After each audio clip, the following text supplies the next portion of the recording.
Bonjour tout le monde, bienvenue à une autre vidéo de peinture acrylique. Cette fois, je suis obligé de vous avouer que je vais sortir un petit peu de ma zone de confort. C'est-à-dire qu'imaginez-vous donc, je vais y aller avec de la précision. Hein, vous savez que c'est pas mon habitude, moi j'aime bien aller overboard, j'aime bien en avoir plus que moins. Cette fois, je vais quand même en avoir plus, on s'entend. Mais par contre, on va faire des mesures exactes. Pour que vous soyez en mesure de reproduire exactement ce que nous allons faire ensemble, si évidemment cela vous plaît. Alors, ce qu'on va faire, c'est, on va faire une recette de base qu'on a fait souvent. Par contre, comme je vous dis, on va y aller avec précision. C'est-à-dire qu'on va prendre 5 parties de Floetrol ou des acryles pour 3 parties d'acrylique, 2 parties d'eau et 1 partie de colle blanche.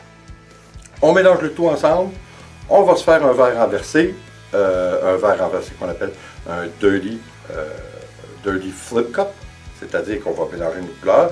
Vous vous rappelez que si vous voulez garder un petit peu de blanc, il faut commencer par le blanc dans votre gobelet si vous voulez faire un verre renversé. Alors c'est ce que nous allons faire.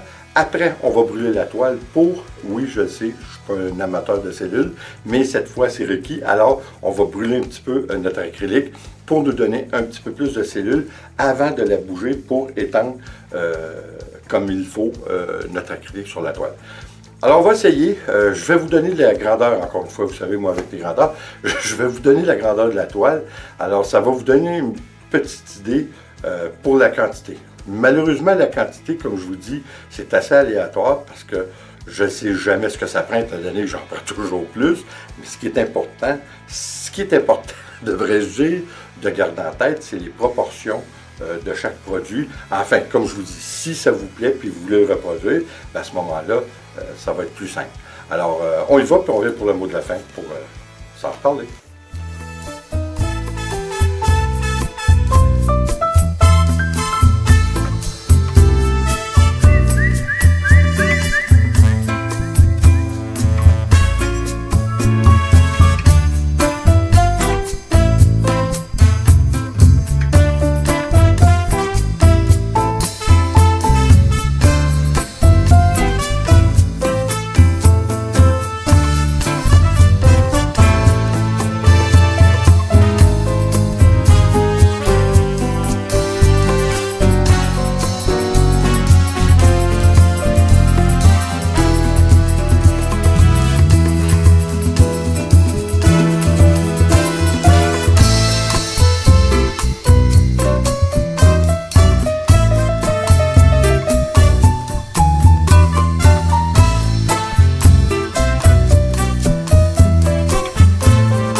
bien, écoutez,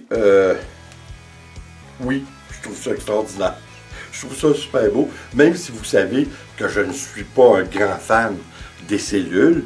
Je suis obligé de vous dire que ça me laisse vraiment pas indifférent. Je trouve le rendu super beau. Comme vous avez vu, je suis obligé tout le temps d'aller un petit peu plus. J'ai mis 6 couleurs, ce qui était probablement un petit peu beaucoup, parce que là, ça fait un petit peu pacté, ça fait un petit peu bourré, je trouve, tellement que de couleurs, mais c'est super bien le rendu, là. Je vous le dis, là, comme vous avez vu, je l'ai brûlé. Hein, c'est toujours important de la brûler avant de finir de la bouger pour étendre votre acrylique.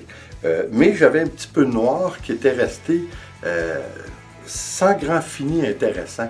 Alors, je l'ai rebrûlé un peu. Alors, il restait encore assez de produit pour qu'il y ait un effet de cellule qui se fasse, évidemment, pour enlever de l'air, hein, parce que c'est une réaction entre les produits chimiques et enlever l'air à l'intérieur. Mais écoutez, je trouve ça extraordinaire. Toutes les couleurs sont bien définies. C'est ça qui est bien. Je trouve ça super intéressant. Et puis encore une fois, oui, je ne suis pas un grand amateur d'y aller de façon proportionnelle, mais je trouvais que c'était important d'en faire au moins une, que si elle vous intéressait, que vous pouvez la reproduire exactement. Hein, on a les proportions. Encore une fois, 5 portions de Floetrol pour 3 d'acrylique, 2 d'eau et 1 de colle blanche. Vous ne pouvez pas vous tromper. Évidemment, encore une fois, j'en ai fait beaucoup trop, mais ça va donner par contre la chance de vous montrer à quel point que ça peut être différent quand on fait une autre technique.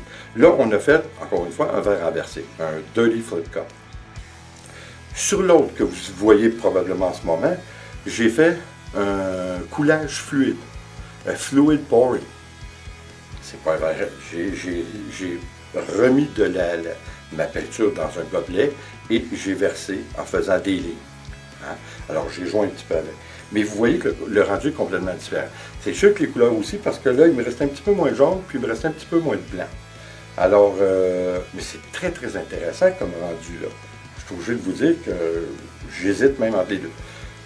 Probablement que j'ai mis à mon goût à moi, là. Ça, c'est bien personnel et subjectif. J'ai mis un petit peu trop de couleurs. J'ai mis 6 couleurs. J'adore, là, comme je vous dis, qu'est-ce que ça fait. Mais il y a un petit côté curiosité que c'est évident que si on met à mettre seulement que 3 couleurs ou 4 couleurs, le rendu va être plus défini. Hein? Les couleurs, étant donné qu'ils sont moindres, ceux qu'on va avoir vont être plus définis. Alors, ça va faire des détails qui sont plus gros. Là, on a des détails, là, mais encore une fois, on a des milliers de détails. Parce que là, on a tellement de peintures qui interagissent ensemble que ça fait mille et un détails. C'est sûr que si on va avec un petit peu moins de couleur acrylique, on va avoir moins de détails, mais plus définis, couleur par couleur. Encore une fois, c'est subjectif, c'est une question de goût. Mais je voulais vous montrer, étant donné que je n'avais beaucoup de reste, c'est sur une planche. C'est simplement un genre de plywood, un plaqué qu'on a, puis que souvent quand on a des petits restants, je le mets dessus. Alors je voulais le faire, comme je vous dis, c'est très important. Et encore une fois, vous voyez de où l'importance de mettre votre blanc dans un gobelet avant, si vous voulez ne pas perdre la couleur de votre blanc. Parce que si vous commencez par du noir ou des couleurs très foncées, vous risquez de perdre totalement ou partiellement votre blanc. J'espère que vous avez aimé. Pour une fois que je vous fais ça de façon proportionnelle, j'espère que vous avez apprécié. Puis je trouvais que c'était intéressant de faire ces deux techniques-là. Pour une fois, c'était bien de n'avoir trop. Hein? C'était bien de faire ces deux techniques-là. Alors, vous allez pouvoir, si vous aimez vraiment la technique, ben, vous avez seulement qu'à ajuster les couleurs, la quantité de couleurs, et puis de choisir la technique qui vous convient. Je crois que ça peut être très intéressant. Et de toute façon, je suis obligé de vous dire que oui, celle-là fait partie de mes préférés de par le travail. Hein, moi, je suis un fossé un petit peu ces détails. Hein. C'est pour ça que moi, c'est très laborieux pour moi de faire une toile de façon traditionnelle, en réalisme, parce que je vais au détail. Souvent, je vais examiner à la loupe pour faire ma peinture, pour reproduire les détails. Alors moi, c'est évident que j'adore lorsque beaucoup de détails. c'est une technique qui m'interpelle. C'est le nombre de couleurs, comme je vous dis, pour le nombre de détails qui m'interpelle, mais pour le sujet, puis peut-être pour une petite toile aussi. Vous savez, 6 couleurs, ça pourrait être encore plus intéressant sur une très très grosse toile, comme j'ai déjà fait. Là. Je ne sais pas si je trouve la photo, je vais vous la montrer, je l'ai sur un de mes murs. Là, j'avais 5 ou 6 couleurs cette fois-là aussi, et puis je trouve que sur une grosse toile, ça donne un rendu qui est encore plus intéressant. Encore une fois, c'est subjectif. Là-dessus, je vous dis, comme toujours, mais je la regarde, je ne peux pas m'empêcher de voir les détails qui sont au fur et à mesure que je vous parle. Extraordinaire. Écoutez, merci d'être là. J'espère que vous allez revenir. Et surtout, encore une fois, que vous allez l'essayer. C'est tellement plaisant. C'est une forme de thérapie, ce coulage acrylique. Alors, il faut en profiter, s'amuser, ça nous fait changer les idées de l'hiver. Là-dessus, je vous dis encore une fois merci d'être là. Et comme toujours, s'il vous plaît, abonnez-vous, laissez un commentaire et partagez. C'est toujours apprécié. On se revoit dans la prochaine vidéo. Attention à vous. Ciao.